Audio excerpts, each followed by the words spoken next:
नमस्कार। सुबह 7 बजे की खबरों में आप सभी का स्वागत है। मैं हूं नीलू और सबसे पहले खबर कानपुर से। कानपुर शहर के सबसे बड़े मॉल शुमार जेट स्क्वायर में देर रात आग लगने से हड़कंप मच गया। फायर ब्रिगेड की दर्जन भर गाड़ियों ने करीब 1 घंटे की मशक्कत के बाद आग पर काबू पाया। तस्वीरें हम आपको दिखा रहे हैं, कितनी भयानक आग थी। आग लगने से मॉल में रखा करोड़ों का सामान जलकर राख हो गया।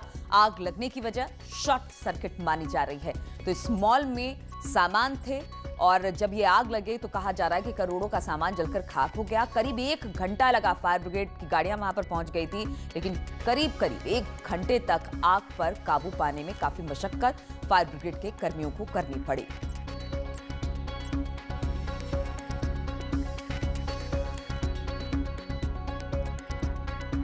जानकारी मिली कि ये जेट स्क्वायर मॉल में नीचे एक स्टोर है, वहाँ पे आग लग गई। आग जैसे ही कर्मचारियों को यहाँ जानकारी हुई कि आग लगी तो उन्होंने तुरंत अपना जो मॉल का फायर सिस्टम था उस पर तत्काल उन्होंने फायर सिस्टम से अपना आग बुझाने का काम चालू कर दिया। किसी के हताहत होने की कोई खबर नहीं है। और आगरा से बड़ी खबर है, यहां पर इलेक्ट्रिकल आइटम की दुकान में आग लग गई। आग लगने से लाखों का माल जलकर खाक हो गया। दमकल की 2 गाड़ियों ने आग पर काबू पाया। शॉर्ट सर्किट यहां पर भी आग लगने के पीछे की वजह बताई जा रही है। थाना जगदीशपुरा इलाके का ये मामला है, जहां पर एक शॉप में आग लगी। बताया जा रहा है कि ये इलेक्ट्रिकल आइटम की दुकान थी जिसमें आग लगी। शॉर्ट सर्किट वजह बताई जा रही है। हालांकि जब आग लगी, जब तक इस पर काबू पाया जाता तब तक लाखों का सामान जलकर खाक हो चुका था।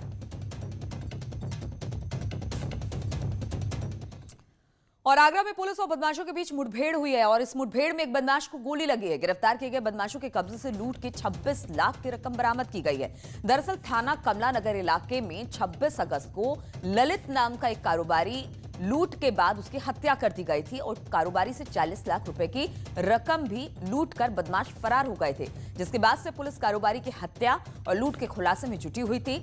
मुठभेड़ में पुलिस ने अब लूट और हत्या में शामिल बदमाश को गिरफ्तार कर लिया है। पुलिस ने बदमाशों के पास से लूट के 26 लाख की रकम भी बरामद कर ली है।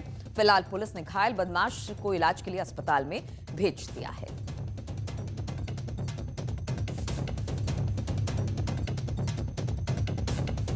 टीम को इस पूरी घटना का अनावरण करने में सफलता प्राप्त हुई है और यहाँ इसी जगह एक अपराधी, शातिर अपराधी जिसने इस घटना को कारित किया है, उसके साथ हमारी टीम की मुठभेड़ हुई है, जिसमें अपराधी दीपक को गोली लगी है और वो घायल हुआ है, जिसको इलाज के लिए हॉस्पिटल भेज दिया गया है। और आजमगढ़ से बड़ी खबर है, यहां पर पुलिस का ऑपरेशन क्लीन जारी है। पुलिस और बदमाशों के बीच मुठभेड़ हुई। 25,000 का इनामी बदमाश दिलशाद गिरफ्तार कर लिया गया। बदमाश पर दर्जनों मुकदमे दर्ज हैं। तो एक बार फिर से पुलिस और बदमाशों के बीच मुठभेड़ हुई है और इस मुठभेड़ में जो दिलशाद नाम का बदमाश था उसे पुलिस ने घायल किया। फिलहाल तो अस्पताल में इलाज जारी है, लेकिन अब उसे गिरफ्तार कर लिया गया है। जंगल में थाना मुबारकपुर पुलिस टीम की गोपशों के साथ मुठभेड़ हुई, जिसमें आत्मरक्षा फायरिंग में एक शातिर गोपश दिलशाद, जो कि थाना मुबारकपुर का टॉप 10 अपराधी है और 25,000 रुपये का इनामी है, पुलिस की गोली लगने से घायल हुआ है। और फर्रुखाबाद में दबंगों ने घर के बाहर खड़े होकर ग्राम कटरी धर्मपुर के पूर्व प्रधान को गोली मार दी। गोली पूर्व प्रधान शाहिद अली के गले में जाकर लगी है। पूर्व प्रधान को इलाज के लिए निजी अस्पताल में भर्ती करा दिया गया है। फिलहाल पुलिस आरोपियों की तलाश में जुट गई है। पुरानी रंजिश के कारण जावेद पुत्र लड्डन निवासी सलामत खां थाना कोतवाली फर्रुखाबाद द्वारा तमंचे से गले में गोली मार दी गई। गोली गले के आर पार निकल गई। घायल पूर्व प्रधान को उपचार हेतु अस्पताल भेजा गया है। इस प्रकरण में कोतवाली फर्रुखाबाद में धारा 307 आईपीसी के अंतर्गत मुकदमा पंजीकृत कर लिया गया है। और एटा जनपद के थाना नगर कोतवाली क्षेत्र में बाइक सवार 3 बदमाशों ने तमंचे के बल पर 7 लाख रुपए की लूट की घटना को अंजाम दिया। बद्दे की मोहल्ला अवागढ़ हाउस में गैस एजेंसी संचालक के घर पर कैशियर दीपक रुपया देने गया था और इसी दौरान बाइक सवार 3 अज्ञात बदमाशों ने तमंचा दिखाकर कैशियर दीपक को रोक लिया। पैसे से भरा बैग लेकर मौके से फरार हो गए। गैस एजेंसी के कैशियर ने सरेआम 7 लाख की लूट की घटना के बाद इलाके में हड़कंप है। वहीं मौके पर पहुंची पुलिस टीम ने आसपास लगे सीसीटीवी कैमरे को खंगालने का कार्य शुरू कर दिया है। वहीं पुलिस का कहना है कि जल्द ही आरोपियों की पहचान कर उन्हें गिरफ्तार किया जाएगा।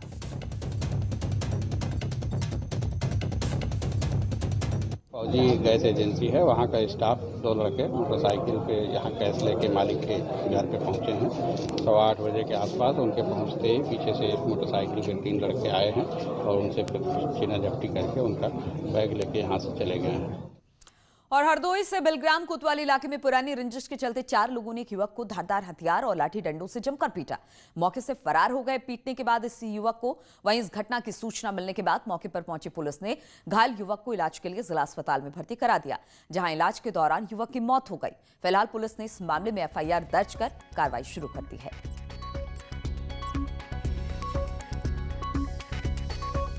मौत और दूसरे पक्ष 4 लोगों के मध्य मारपीट की बात हुई थी, जिस पर प्रमोद की तरफ से एक NCR कल शाम को रात में 10 बजे दर्ज की गई थी। सुबह उनकी घायल अवस्था को देखते हुए उनको यहाँ जिला अस्पताल रेफर किया गया था, जहाँ पर उनकी डेथ हो गई है। और लखीमपुर खीरी जिले में इंसानियत को शर्मसार कर देने वाला एक मामला सामने आया। यहां पर जिला अस्पताल में 60 साल की अज्ञात महिला की इलाज के दौरान मौत हो गई, जिसके बाद अस्पताल के कर्मचारी उसकी लाश को चादर सहित जमीन पर लगभग घसीटते हुए मोर्चरी तक लेकर गए। अस्पताल के कर्मचारी उसे ऐसे ले जा रहे थे जैसे कोई सामान ले जा रहे हों। वार्ड से मोर्चरी तक ऐसे ही महिला के शव को घसीटा गया, ले जाया गया। डॉक्टरों से लेकर जिम्मेदारों तक की नजर पड़ी, लेकिन सबने मुंह फेर लिया। इस दौरान कई जगहों पर लाश ईंट पत्थर की वजह से चादर में से फंसती रही। वार्ड के बाहर ही स्ट्रेचर रखा हुआ था। इसके बाद भी कर्मचारी लाश को चादर में लपेट कर लेकर गए। खैर, खबर न्यूज 18 पर चलने के बाद कर्मचारियों ने CMS से स्पष्टीकरण मांगा है और कहा है कि दोषियों के खिलाफ कड़ी कार्रवाई। महिला सर्जिकल वार्ड में एक अज्ञात महिला भर्ती थी, उसकी मृत्यु हो गई थी, तो उसे मर्चुरी में फ्रीजर में रखवाने के लिए हमारे कर्मचारी ही ले गए थे। वार्ड से मर्चुरी की दूरी 15-20 कदम थी। वो चादर में, अस्पताल की चादर में ले गए थे। मेरे संज्ञान में नहीं था, जबकि ताकीद की हुई है कि वो जो भी हो स्ट्रेचर पर ले जाएं। उनसे सबसे स्पष्टीकरण लिया गया है तथा भविष्य में ऐसी पुनरावृत्ति न होने की चेतावनी दी गई है। और सहारनपुर में एक शर्मनाक घटना घटी। यहां पर दहेज में भैंस ना मिलने से नाराज ससुराल वालों ने गर्भवती महिला की गला दबाकर हत्या कर दी। वही घटना की सूचना पर पहुंचे पुलिस ने शव को पोस्टमार्टम के लिए भेज दिया और हत्या में शामिल लोगों की तलाश में जुट गई है। अभी तक किसी पक्ष के द्वारा अभी तक कोई तहरीर नहीं दी गई है और इसमें जो भी तहरीर प्राप्त होगी और जो PM की रिपोर्ट होगी उसके आधार पर आगे की वैधानिक कार्रवाई की जाएगी। हाँ, ये अभी पता चला था। जो भी PM में आएगा, जो भी रिपोर्ट आएगी, उसी के आधार पर इसमें कार्रवाई की जाएगी। और झांसी में रक्सा थाना क्षेत्र में एवदा गांव प्रेमी ने मामूली विवाद में अपनी शादीशुदा प्रेमिका का धारदार हथियार से गला काट दिया है। इतना ही नहीं, अपनी मां को बचाने आए मासूम पर भी प्रेमी ने धारदार हथियार से कई वार किए, जिसके चलते मासूम भी गंभीर रूप से घायल हो गया। पुलिस ने दोनों को इलाज के लिए मेडिकल कॉलेज में भर्ती करा दिया है, जहां पर महिला की हालत गंभीर देखते हुए उसे ग्वालियर के लिए रेफर कर दिया गया है। फिलहाल पुलिस आरोपी प्रेमी की तलाश में जुट गई है।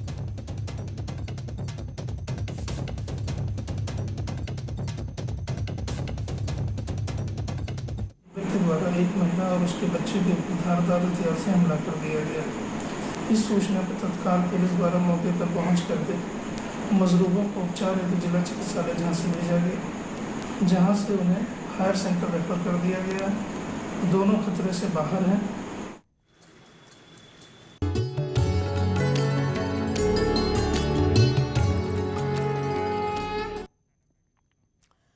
और अयोध्या का कायाकल्प किया जाएगा। मुख्यमंत्री योगी आदित्यनाथ अयोध्या के विकास के लिए प्रतिबद्ध हैं। CM योगी ने अयोध्या के विकास कार्यों को लेकर बैठक भी की, जिसमें मुख्यमंत्री ने उन सभी कार्यों की समीक्षा की जो अभी तक किए जा चुके हैं या फिर किए जा रहे हैं। मुख्यमंत्री ने अयोध्या को वर्ल्ड क्लास सिटी के तौर पर डेवलप करने की बात कही है।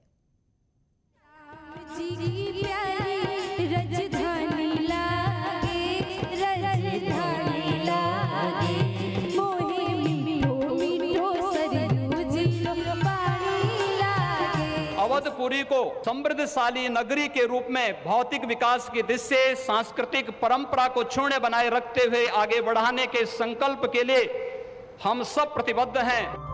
राम मंदिर के लिए सजेगी अयोध्या, संवरेगी अयोध्या, दुनिया भर में चमकेगी अयोध्या। राम मंदिर भूमि पूजन के बाद अयोध्या के विकास की तैयारी में मुख्यमंत्री योगी आदित्यनाथ जुट गए हैं।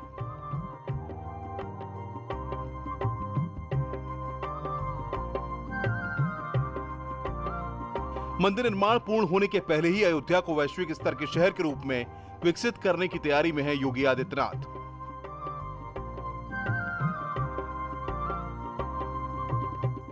आस्था, आध्यात्मिकता, पर्यटन के साथ साथ व्यापार और रोजगार का भी केंद्र बनेगी अयोध्या। अयोध्या के विकास के लिए अब तक किस विभाग ने कितना काम किया, इन सभी मसलों पर सीएम योगी ने हाई लेवल मीटिंग की। इसमें सभी संबंधित विभागों के अधिकारियों ने अपना प्रेजेंटेशन दिया। जब प्रधानमंत्री मोदी अयोध्या आए थे तो उसी वक्त सीएम योगी ने पीएम मोदी के सामने कहा कि यूपी सरकार अयोध्या के विकास के लिए प्रतिबद्ध है।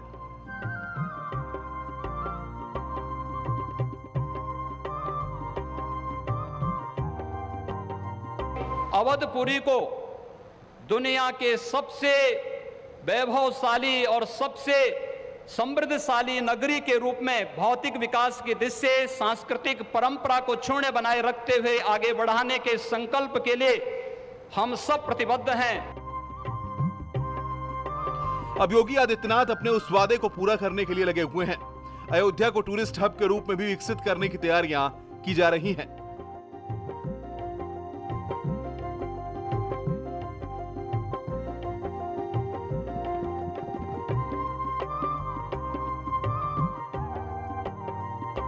पर्यटन विभाग ने अनुमान लगाया है कि 2021 तक लगभग 2.5 करोड़ पर्यटक अयोध्या आ सकते हैं और 2031 तक ये संख्या 6.5 करोड़ के पार हो सकती है।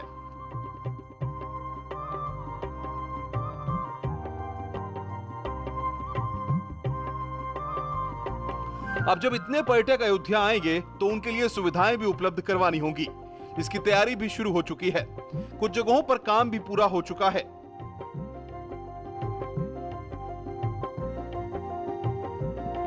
अभी तक अयोध्या में राम की पैड़ी, गुप्तार घाट, दिगंबर अखाड़ा में बहुउद्देशीय हॉल, लक्ष्मण किला घाट का निर्माण हो चुका है। राम कथा park, Tulsi Upvan street lighting bus stand का निर्माण अंतिम चरण में है। राजा दशरथ का समाधि स्थल, गुप्तार घाट के मंदिर में लाइटिंग का काम पूरा हो चुका है। अयोध्या के सभी पर्यटन स्थलों के विकास के लिए लगभग 200 करोड़ का प्रस्ताव तैयार है। इसमें 20 से अधिक होटल और रिसोर्ट बनाए जाएंगे। योगी सरकार अयोध्या को विश्व सांस्कृतिक एवं धार्मिक धरोहर के केंद्र के रूप में विकसित करना चाहती है। आवास विकास परिषद अयोध्या में 600 एकड़ से अधिक क्षेत्र में हाउसिंग स्कीम लॉन्च करने की तैयारी है। इस स्कीम में प्राचीन वैदिक नगरों की तरह धनुराकार पद्धति के अनुसार लेआउट विकसित किया जाएगा। भगवान राम की प्रतिमा के आसपास के क्षेत्रों को दूसरे भागों में इस प्रकार जोड़ा जाएगा कि सूर्य की किरणों की तरह मंदिर बीच में और उसके चारों ओर सड़कें होंगी। मंदिर निर्माण के लिए ट्रस्ट की बैठक हुई। इसमें राम मंदिर का मानचित्र पास होने के बाद मीडिया के सामने पेश किया गया।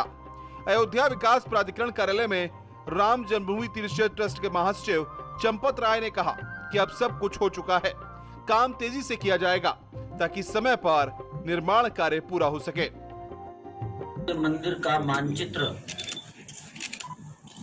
अयोध्या विकास प्राधिकरण की बैठक में स्वीकार कर लिया गया है।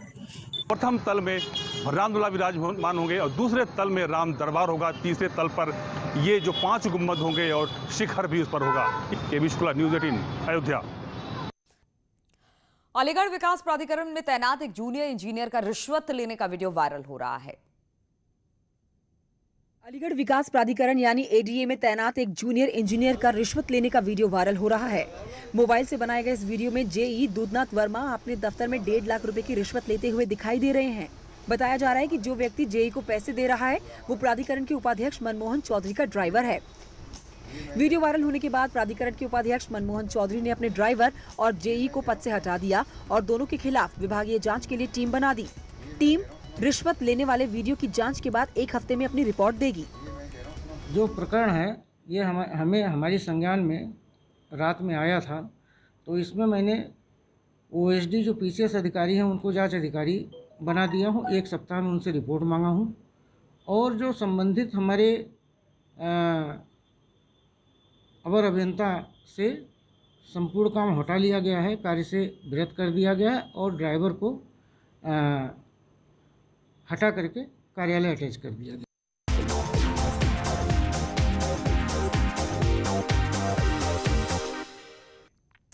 और अब वायरल खबरें देख लेते हैं। तो नीलगिरी के जंगल में एक भालू गहरे गड्ढे में फंस गया। वन विभाग ने कैसे जान पर खेलकर बचाई भालू की जान, देखिए इस रिपोर्ट में। जब मुश्किल में फंसा भालू,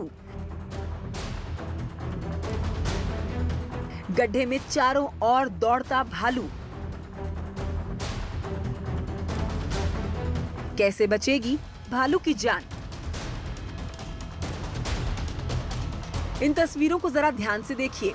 गड्ढे में फंसा भालू कैसे चारों ओर दौड़ रहा है। तस्वीरें नीलगिरी के जंगल की हैं। वन विभाग के कर्मचारी भालू को बचाने से पहले खुद को सुरक्षित करने के लिए मशाल जला रहे हैं। इसके बाद सबसे बड़ी मशक्कत है भालू आखिर बाहर आएगा कैसे। इसके लिए वन विभाग के कर्मचारी सीढ़ी का सहारा लेते हैं। एक कर्मचारी सीढ़ी को गड्ढे में लेकर जाने की कोशिश करता है, लेकिन भालू लगातार दौड़ता रहता है। बड़ी मुश्किल है कि आखिर सीढ़ी नीचे कैसे जाए। कुछ देर तक के लिए लगातार ये सब चलता रहता है। भालू हर बार सीढ़ी को पकड़ने की कोशिश करता है, लेकिन सफल नहीं हो पाता। तभी कुछ देर के बाद भालू गड्ढे के दूसरे छोर पर जाता है और वन विभाग का कर्मचारी सीढ़ी को तेजी से नीचे उतारकर बड़ी तेजी से भागता है। इसके बाद भालू सीढ़ी के सहारे बड़ी ही तेजी से ऊपर चढ़ता है और बाहर निकल जाता है। बाहर निकलते ही भालू बड़ी तेजी से दौड़ते हुए चला जाता है। इस तरह से बचती है भालू की जान। Bureau report, news 18। और कहते हैं मजबूरी इंसान को सब कुछ सिखा देती है। ऐसे ही प्रतिभा के धनी कानपुर की ग्रामीण क्षेत्र में रहने वाली सोनू तिवारी ने घरेलू सिलेंडर से ट्यूबवेल चलाने का अनोखा कारनामा कर दिखाया। कानपुर के एक छोटे गांव नदिया बुजुर्ग में रहने वाले सोनू तिवारी के हुनर को देखकर हर कोई ताली बजाने को मजबूर है। सोनू ने ऐसी तकनीक तैयार की है जिससे उनका ट्यूबवेल अब डीजल बिजली की तरह गैस से चल रहा है, वह भी घरेलू सिलेंडर से। सोनू के हुनर को देखकर आसपास के गांव वाले भी हैरान हैं कि आखिर कैसे गैस से कोई ट्यूबवेल चला सकता है। इस ट्यूबवेल को सिर्फ स्टार्ट करने पर डीजल की आवश्यकता पड़ती है, उसके बाद ये ट्यूबवेल गैस से चलता है। सोनू ने भले ही इंजीनियरिंग ना की हो, मगर वह अपने गांव के लिए अब इंजीनियर बन गए हैं। डीजल से स्टार्टिंग है और फिर गैस से चलता है। हल्की मात्रा में, बिल्कुल जरा सी मात्रा में चलता है कि जिससे ये हमारी रिंग और बोर पिस्टन जो है ये चपके ना, इसलिए हल्का हल्का इसको मैं डीजल देता हूँ और पूरी फुल जो है गैस देता हूँ। किसानों को भी ये छोटे से गांव के रहने वाले सोनू की प्रतिभा को देखने के लिए आसपास के गांव के लोग भी आ रहे हैं और अब सोनू भी ट्यूबवेल स्टार्ट करते हैं तो आसपास मजमा लग जाता है। लोग ताली बजाकर इनका अभिनंदन करते हैं। सोनू की मां अपने बेटे के हुनर से काफी गौरवान्वित महसूस कर रही हैं। इतना होनहार, हमारा नाम और अपना भी नाम रोशन किया। और पढ़े लिखे हम लोग है नहीं, अंगूठा छाप हमारा लड़का, गरीबी से हमने उसको पाला तो हमने इतना उसको पढ़ा लिखा नहीं पाए, लेकिन फिर भी वो दिमागदार हमारा बच्चा बहुत अच्छा है। उसने 100 इंजीनियर के बराबर एक उसने काम किया है। इससे किसान खुशहाल होगा और विकास होगा इससे। अब तो गांव वाले भी सोनू से अपने लिए गैस वाला ट्यूबवेल तैयार करने की बात कह रहे हैं। गैस सिलेंडर लगने से सिंचाई के खर्चे का काम कम हो जाएगा। तो इन तमाम खबरों के साथ इस बुलेटिन में फिलहाल इतना ही। रुकेंगे छोटे से ब्रेक के लिए। ब्रेक के बाद देखिए उत्तराखंड की खबरें।